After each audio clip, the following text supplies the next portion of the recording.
अंतर है। प्रार्थना और मेडिटेशन दोनों भगवान के सामने जाकर की जाती है। प्रार्थना भी हम भगवान के सामने जाकर करते हैं और मेडिटेशन भी हम भगवान को सम्मुख बिठा करके या उसके सामने बैठ करके करते हैं। प्रार्थना माना वन वे कम्युनिकेशन और मेडिटेशन माना टू वे कम्युनिकेशन। अंतर है? Yes ma'am. अंतर है ना। वन वे कम्युनिकेशन मतलब हम मंदिर गए, भगवान के सामने खड़े हुए, मूर्ति के सामने खड़े हैं, इष्ट के सामने खड़े हैं, हमने अपनी बात जाकर के कही, सुनाई और सुना करके घर वापस आ गए। यह है one way communication. Meditation two way communication माना हमने परमात्मा से कोई बात की, उनको कोई प्रॉब्लम सुनाया, कोई बात सुनाई, अभी वो हमसे क्या कह रहे हैं वो रिटर्न नहीं चाहिए क्या? नहीं चाहिए। वो सॉल्यूशन दे रहा है, वो सॉल्यूशन तो चाहिए ना। हम गए किस लिए थे? सॉल्यूशन लेने के लिए। अब सॉल्यूशन लिए बगैर हम घर वापस आ गए। वो सॉल्यूशन मिलेगा मेडिटेशन से। मेडिटेशन वो स्टेट है जब हमारा माइंड एकदम पीसफुल होता है, जब हम अपने मन में एकदम शांत, क्योंकि जब मन शांत होता है, स्थिर होता है, जैसे पानी अगर स्थिर है तो गहराई तक का आपको दिखाई देगा कि उसके अंदर कंकड़ पत्थर या और भी जो भी चीजें हैं वो दिखाई देंगी। वही पानी अगर थोड़ा सा उसमें तरंगे आ रही होंगी, चल रहा होगा, तो हो सकता है अंदर का चीज स्पष्ट दिखाई ना दे। तो मन को शांत करना, मन को स्थिर करना, कूल एंड काम करना, ये जरूरी है कि नहीं है? Yes ma'am. है ना जरूरी। देखो, पढ़ाई के लिए और आगे बढ़ने के लिए सबसे बड़ी बात कही जाती है एकाग्रता, कंसंट्रेशन। मन जितना ज्यादा एकाग्र होगा उतना ज्यादा हम हो सकता है 4-5 घंटे की पढ़ाई को हम 1 घंटे में ही क्या कर लें? कवर कर लें, पूरा कर लें। हमको रट्टा नहीं मारना पड़ेगा, उसकी आवश्यकता ही नहीं पड़ेगी, क्योंकि हमारा मन एकदम शांत है ना। तो शांत मन के अंदर जो भी जाएगा ना वो एकदम क्या हो जाएगा? वहां जाकर के सेट हो जाएगा। तो इसलिए आवश्यकता उस परम पिता परमात्मा से थोड़ी देर के लिए हमें कनेक्ट होना है। मोबाइल यूज करते हैं सब? कोई ऐसा है जो मोबाइल यूज नहीं करता? बढ़िया, पहले तो ताली बजा दीजिए। खड़े हो जाइए भैया, थोड़ा पीछे अपना चेहरा दिखा। आप मोबाइल यूज नहीं करते, थोड़ा ताली, जोरदार ताली बजा दीजिए। बैठ जाइए भैया। क्या नाम है आपका? पुष्पेंद्र सिंह गौर। पुष्पेंद्र सिंह गौर, बढ़िया है। मोबाइल यूज करते हैं, यूज करने पर बैटरी क्या होती है? डिस्चार्ज होती है। एक साथ डिस्चार्ज हो जाती है? धीरे धीरे होती है। लास्ट में वो रेड जब लाइट आ जाती है ना, रेड, उसमें तो वो हमको इंडिकेट करता है भैया अब क्या करो? चार्ज लगाओ। अब मेरा पूरी तरह से डाउन होने के पहले आप इसको क्या कर लो? चार्ज कर लो, नहीं तो मैं पूरी तरह से ही डिस्चार्ज हो जाऊंगा और बंद हो जाऊंगा। इसी प्रकार से परमात्मा हमको स्मृति दिलाते हैं कि अभी हमारे अंदर की बैटरी भी क्या हो गई है? डिस्चार्ज हो गई है। अब हम कहते हैं हम कैसे माने हमारी बैटरी डिस्चार्ज हो गई है? कैसे माने? क्या प्रूफ है इसका कि हमारी बैटरी क्या हो गई है? डिस्चार्ज हो गई। तो देखिए हम आपको बताते हैं। आज व्यक्ति की मनसा वाचा कर्मणा में समानता नहीं रह गई है। व्यक्ति बोल कुछ रहा नहीं, सोच कुछ रहा, बोल कुछ रहा है और कर कुछ और ही रहा है सेम टाइम पे। अभी अभी कुछ सोचेगा, बोलेगा कुछ और ही और करेगा कुछ और ही। अब जब इन तीनों में ही समानता नहीं रही, माना अंदर में कुछ ना कुछ गड़बड़ है। और उसको ठीक करना किसकी जिम्मेवारी है? मोबाइल आप यूज करते हैं, उसको चार्ज कौन करेगा? आप ही करेंगे। तो आपकी बैटरी जो डिस्चार्ज हुई है उसको चार्ज करने की जिम्मेवारी किसकी है? हमारी स्वयं की। कई बार क्या होता है कि हमें पता ही नहीं होता है। वैसे भी ये दुनिया बहुत फास्ट है, फास्ट जमाना चल रहा है। 4G नहीं, अब तो 5G का जमाना चल रहा है। फास्ट, एकदम फास्ट। और इस फास्ट गति में कई बार क्या होता है, हमें जाना होता है कहीं और हम पहुंच जाते हैं कहीं और वो जो कहीं और पहुंच जाते हैं, अब हमारे पास समय भी नहीं है, एनर्जी भी नहीं है, कुछ भी नहीं है जो हम उस गलत रास्ते से वापस लौट करके सही रास्ते पर जाएं। तो हमें बीच बीच में रुक करके देखना पड़ेगा, I am on the right way, क्या मैं सही रास्ते पर हूँ। और ये जो आते हैं बीच बीच में, कोई आपको आकर बताता है, ये पेरेंट्स हैं, टीचर्स हैं, हमसे बड़े हैं, ये हमें क्या बताते हैं, भाई सही रास्ते पे हो, सही रास्ते पर हो। ऐसा ना हो लास्ट में आप पहुंच जाओ तो आपको बाद में क्या करना पड़े, पछताना पड़े। एक बार एक बहुत बड़ा साइंटिस्ट ट्रेन में सफर कर रहे थे, फर्स्ट क्लास कंपार्टमेंट में बैठे हुए थे। टीसी आया टिकट चेक करने के लिए। जैसे ही उन्होंने उनको देखा बड़ा खुश हो गया, इतना बड़ा साइंटिस्ट बैठा है, ये तो बड़े नामी गिरामी हैं, इन्होंने तो देश को बहुत कुछ दिया हुआ है, और सर मुझे आपके ऊपर बहुत प्राउड है और मैं तो आपसे मिलना चाहता था, मैं आपसे बात करूंगा आकर के। लाइए सर, सबसे पहले मैं आपकी टिकट चेक कर लूं। तो साइंटिस्ट अपना टिकट निकालने लगे। देखा तो टिकट कहीं मिल ही नहीं रही है, परेशान हो रहे थे। उन्होंने कहा कोई बात नहीं सर, आप आराम से देख लीजिए, अभी तो पूरी ट्रेन की ही मुझे टिकट चेक करनी है, मैं जरा सबकी चेक करके आता हूँ, तब तक आप आराम से टिकट निकाल लीजिए। फिर वहां से वो जाकर के सबकी टिकट चेक करने जा रहे थे, बीच में देखा वहीं से दोबारा निकले, तो भी वो खोज रहे हैं टिकट को, ढूंढ रहे हैं, टिकट कहीं मिल नहीं रही। उन्होंने कहा सर कोई बात नहीं, आप आराम से देखिए, कोई जल्दबाजी नहीं, आप बैठ करके देख लीजिए। फिर वो चले गए वहां से। फिर जब सबकी टिकट चेक हो गई तब टीसी वापस आया, तो देखा वो उसी फोर्स, उसी एनर्जी के साथ टिकट ढूंढ रहे हैं। तब उन्होंने कहा सर प्लीज, आपने देश को बहुत कुछ दिया हुआ है, मुझे मालूम है आप बिना टिकट के लिए नहीं चढ़े होंगे, आपके पास टिकट जरूर होगा, आपका मिस हो गया है, हमने स्वीकार कर लिया कि आप टिकट लिए हुए हैं, आप मत ढूंढिए, मत परेशान होइए, बैठ जाइए, आप हमसे बात कर लीजिए। वो तो टिकट ढूंढने में लगे हुए हैं। उन्होंने कहा सर प्रॉब्लम क्या है, मैंने कह दिया ना कि आप टिकट ना आपने लिया हुआ होगा, कोई दिक्कत नहीं है। फिर भी वो ढूंढे जा रहे हैं।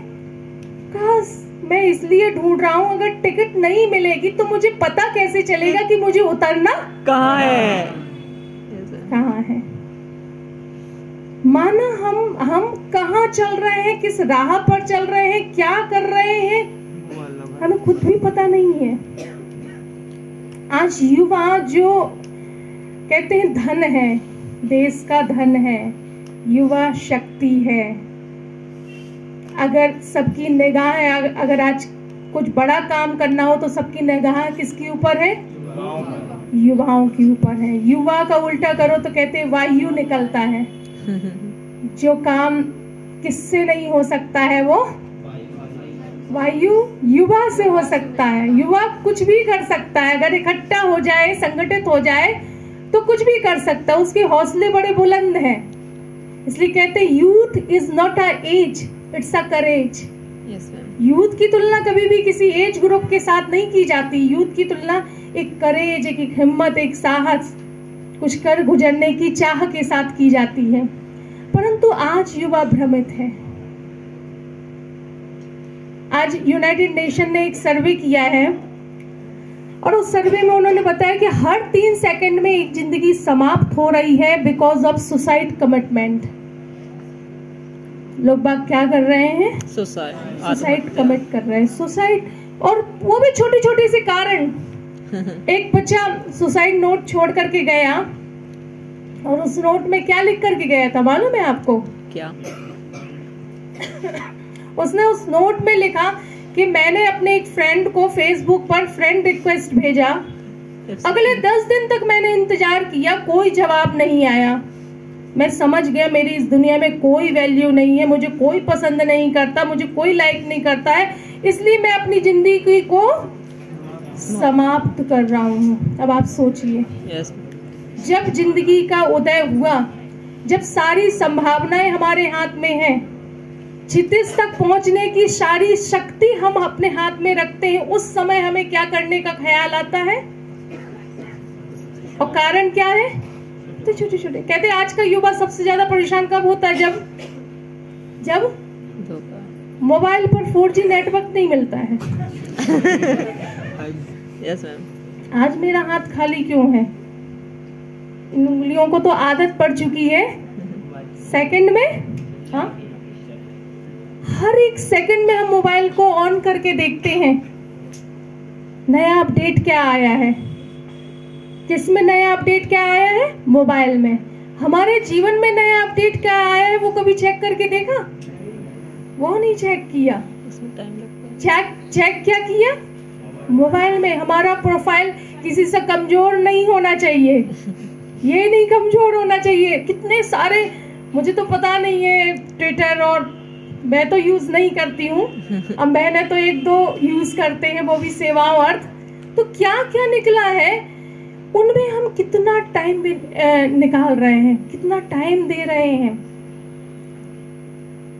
और जहां टाइम देना चाहिए वहां टाइम नहीं निकाल पा रहे हैं। एक बहुत बड़े ग्रीस के कन्फ्यूशियस, वो बताते थे कि वो एक स्टोर में गए, तो उन्होंने जब स्टोर का उद्घाटन किया तो स्टोर वाले ने कहा कि आप इसमें से कोई भी सामान ले सकते हैं। तो उन्होंने एक बहुत अच्छी बात उस समय कही थी कि मैंने जब स्टोर का पूरा देखा तो मैंने देखा कि इनमें से कोई एक भी सामान ऐसा नहीं है जिसके बिना मेरा जीवन नहीं चल सकता है। इनके बिना भी मेरा जीवन बहुत अच्छे से चल रहा है, बहुत खुशी से चल रहा है। और हम क्या कहते हैं? हम अपनी शान किस में समझते हैं? हम एसी बिना नहीं चल सकते हैं, हम गाड़ी बिना नहीं चल सकते हैं, हम मोबाइल बिना नहीं चल सकते हैं, हम फला चीज के बिना नहीं चल सकते हैं। तो कितनी सारी चीजों के ऊपर हम क्या हो गए हैं?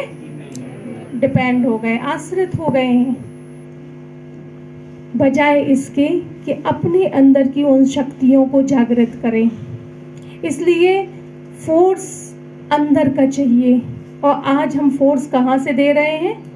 आज हम बाहर से फोर्स दे रहे हैं। वो अंदर का फोर्स वो समाप्त हो गया है। जो हमारी मासूमियत थी वो समाप्त हो गई है। पहले कहा जाता था कि बच्चे मन के सच्चे, बच्चे मन के सच्चे। हम कौन बैठे हैं? बड़े तो नहीं बैठे हैं, नहीं। कोई बड़े बैठा हो तो फिर बता दो। हम तो बच्चे हैं, खैर हमारी बहन भी बच्चा ही है। आप में से कोई बड़ा हो तो बता दीजिए। तो हम क्या थे? बड़े सच्चे थे, बच्चे थे। लेकिन आज थोड़े में ही हम क्या हो जाते हैं?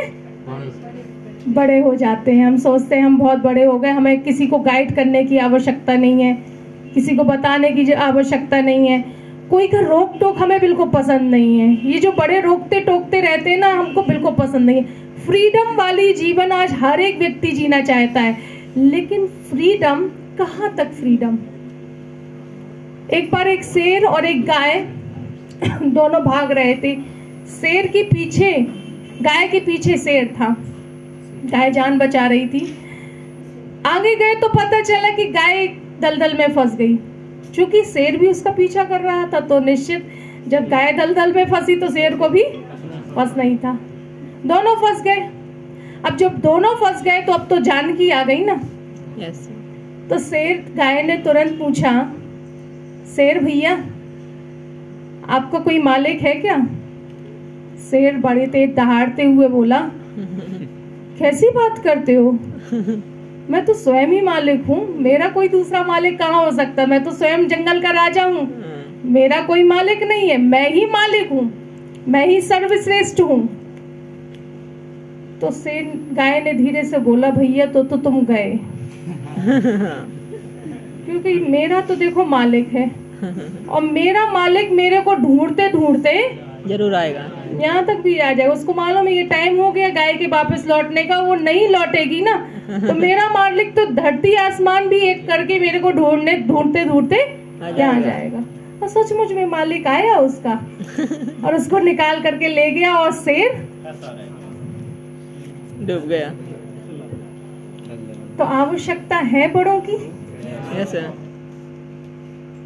किसी को गाइड करने की आवश्यकता है।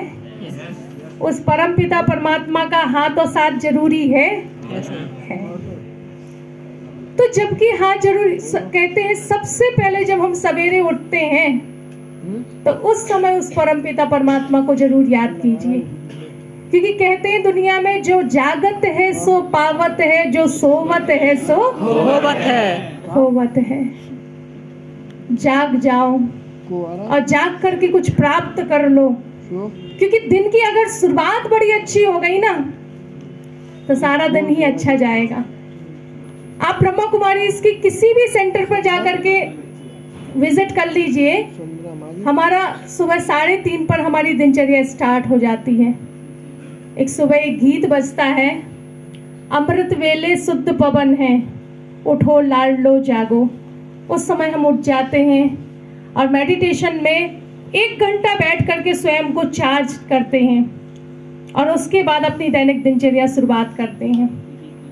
सुबह की शुरुआत अच्छी हो गई तो सारा दिन ही क्या जाएगा, अच्छा, बड़ा अच्छा जाएगा। तो सुबह सुबह उठ करके अपने आप को उस परम पिता परमात्मा के साथ कनेक्ट करना है। और कनेक्ट करने की विधि क्या है? सबसे पहले आप कौन और वो परम पिता परमात्मा, पिता या बाप कौन, खुद कौन और खुदा कौन, स्वयं कौन और स्वयंभू कौन, आप कौन, मैं स्वयं कौन हूं, हु एम आई। क्या ये प्रश्न हमारे मन में अच्छे से सॉल्व है? जिसको मैं स्वयं कह रही हूं, क्या बस यही मैं हूं? ये मैं तो नहीं हूं। क्या इसमें से ऐसी शक्ति निकल जाती है जिसके बाद लोग बाग कहने लगते घर में मिट्टी रखी है और उसको मिट्टी में ही मिल जाना है। लोग बाग कहते हैं फलाने चले गए। आपको पता है फलाने चले गए, अब फलाना गया कहाँ? उसकी डेड बॉडी तो घर पे ही है और उसके पास आंख भी है, नाक भी है, कान भी है, मुख भी है, सब कुछ है, जो भी होना चाहिए, हार्ट भी, सब कुछ है। फिर चला कौन गया? चला आत्मा, प्राण पखेरु, स्पिरिट, एनर्जी, रूह। वो आत्मा निकल जाने के पश्चात ये शरीर क्या हो जाता है? एकदम निर्जीव हो जाता है। भले मर्सिडीज गाड़ी भी होगी, लेकिन अगर उसको चलाने वाला ड्राइवर नहीं है तो फिर गाड़ी कितनी बड़ी भी गाड़ी होगी लेकिन बेकार है। ये मालूम आपकी गाड़ी ये कितने की है? ये शरीर भी क्या है? ये भी कब तक चलेगी? ड्राइवर कौन है? आत्मा। आप तो बहुत होशियार हो, पढ़ के बैठे हुए हो क्या? नहीं, आप। तो ये गाड़ी जो हमारी शरीर रूपी गाड़ी है 220 करोड़ की है। इसके एक एक पार्ट को जब वो करने के लिए किया गया कि इनको निकाल करके बेचे और करें, तो 220 करोड़ रुपए का आपके पास तो वैसे ही खजाना है। जो लोग बाग रोते हैं ना हमारे पास कुछ नहीं है, कुछ नहीं है, कुछ नहीं है, वो आज जान ले कि इतना खजाना आपके पास ऑलरेडी है, रखा हुआ है। तो उतना होने के बाद भी वो चैतन्य शक्ति आत्मा अगर इसमें विराजमान नहीं है तो ये गाड़ी चल नहीं सकती। आज हम गाड़ी को डीजल पेट्रोल दे रहे हैं, लेकिन उसमें बैठे हुए ड्राइवर को उसकी खुराक नहीं दे रहे हैं, और उसकी खुराक है सत्य ज्ञान। आत्मा के अंदर 7 एसेंस समाये हुए हैं: शांति, सुख, शांति, आनंद, प्रेम, शक्ति, ज्ञान, पवित्रता। ये 7 एसेंस आत्मा में समाये हुए हैं। जैसे पानी है, आप उसको कितना भी गर्म करेंगे लेकिन उसका ओरिजिनल नेचर क्या है? ठंडक, वो अपने ओरिजिनल स्वरूप में आ जाएगा। ऐसे ही हमको अल्टीमेट लास्ट में चाहिए क्या है आत्मा को? शांति, प्रेम, आनंद, सुख। ये सारी चीजें हमको चाहिए ही चाहिए। और इसका सोर्स कौन है? वो परमपिता परमात्मा। अब वो परमात्मा कौन है? जैसे हम आत्मा ज्योति बिंदु स्वरूप पॉइंट ऑफ लाइट